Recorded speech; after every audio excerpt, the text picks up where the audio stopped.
Well, I read it in the Liverpool Echo that Semenyo could be on the menu for Liverpool as early as January. Now, as we know, Mo Salah isn't playing the best for Liverpool at the moment, and he will be going off to the AFCON where he could miss a considerable amount of games.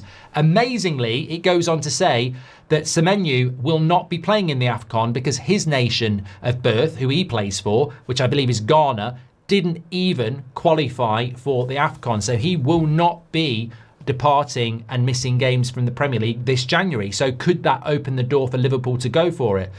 I look, I look at it from a Man United point of view and say, why aren't we signing players? But that's not what we're here to talk about. I think have Liverpool got the money would be my first question before we talk about other clubs, and that's going to be relevant to everybody, isn't it? I think if you're Liverpool, Arsenal, Man City, Chelsea, the top four from last year, and players become available that are going to make you better in the second half of the season, then it's foolish not to do it. I don't look at the transfer window now as just the summer transfer window. I look at that as the big transfer window, and then you get this mini one where you can do stuff that's as impactful as what you do in the summer. And I think in some ways it can be a real positive because you can play them instantly.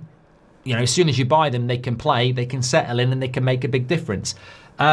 I'm not sure Bournemouth are going to be too comfortable doing this. It's a little bit like Elliot Anderson at Forest, isn't it? Or Adam Wharton at Crystal Palace. We've seen him linked to Chelsea. Why would Crystal Palace do that in January when they can wait until the summer? There'll be more interest at that point. You can get more of a price. And I think that's going to be the same with Bournemouth and Semenyo. Liverpool might go in. Somebody else might go in and say there's an amount of money, but they could go, look, that's going to damage the rest of our season. We want European football. And also in the summer, if he keeps doing what he's doing, and there's no reason to think he won't, there might be 5 or 6 other clubs that have got the money in the summer, but they don't have it now, who are going to compete against you and push that price northwards. So look, I think it's certainly something that you can't rule out, but it's not as straightforward as it would be in the summer. But look, we were speaking about this yesterday, weren't we, and how Liverpool are going to have to look at a replacement for Salah at some point, and maybe Semenyo could be it. But I think that I'm always a firm believer that in the January transfer window, if opportunities are there, you should take them.